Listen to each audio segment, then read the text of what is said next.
What's going on, everybody? Welcome to a brand new series on my channel called Between the Lines. In this series, we're going to look at a little bit of behind the scenes of what we do behind the counter in the pro shop. So in this episode, we are going to show you guys how to lay out a ball with the dual angle method, as well as give you a little bit of insight into exactly how this method works. So on screen, you see this is the Storm sink, and for visual purposes, I'm showing just how I laid my own sink out. For reference, it's a 45 by 5 by 45 drilling using the dual angle method, and those numbers for this aren't real important, but just know there are three components to the dual angle method. You have your drilling angle, you have your pin to pap, and then you have the pin to pap line and your valve line create what is known as the valve angle. So first things first, you see that here I draw a line through the pin and then through the mass bias or PSA, because this is an asymmetrical ball. In a symmetrical ball, you're actually going to go through your CG because there is no predefined PSA marked on the ball on a symmetrical ball. So to get your drilling angle, you're going to line the spine of the prosect up on that line you just created, and in this instance we are marking at 45 degrees.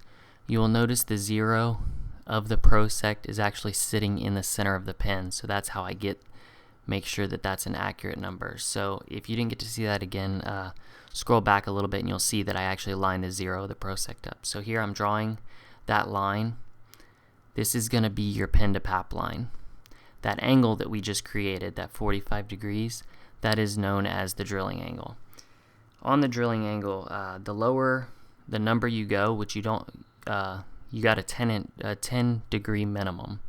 The lower you go, the earlier the ball is going to get into the roll. The higher you go, with a 90 at the max, 90 degrees, the later it's going to get into a roll. So there we went with 45. We're kind of going roughly right in the middle. So now we're doing the pin to PAP distance, or your positive axis point. And in this case, I'm doing 4.5 inches, and you can see that here. So this mark that I'm putting, that's actually going to be where I want my PAP to be on this ball. For pin to pap, this controls your flare potential.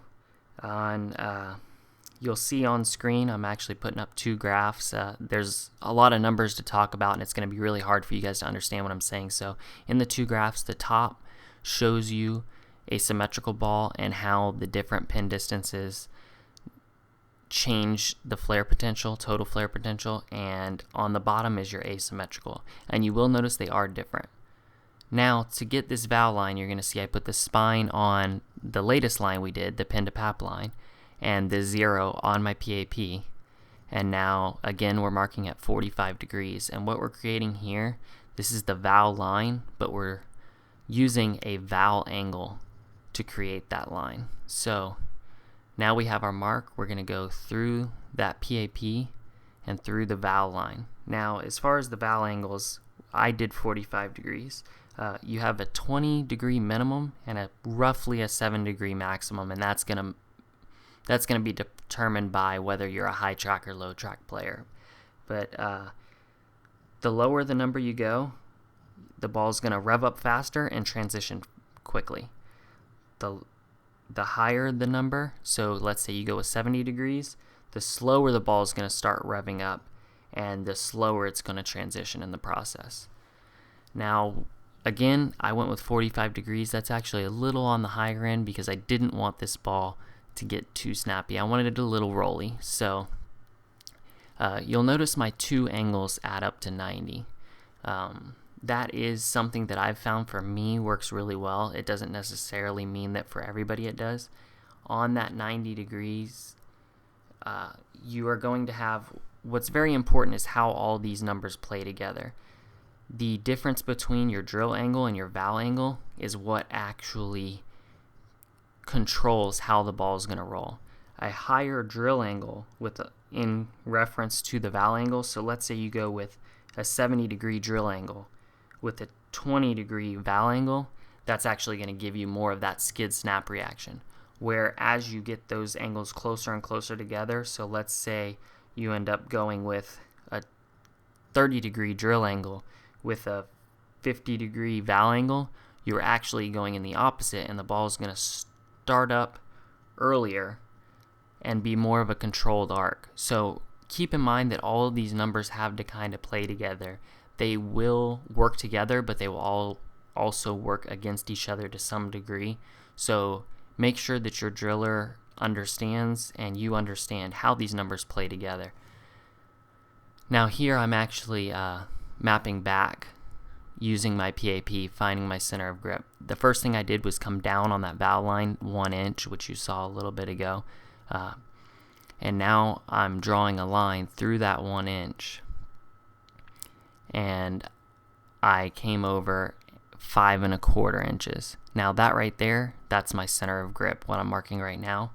So from that point, this is where my grip lines are going to come from.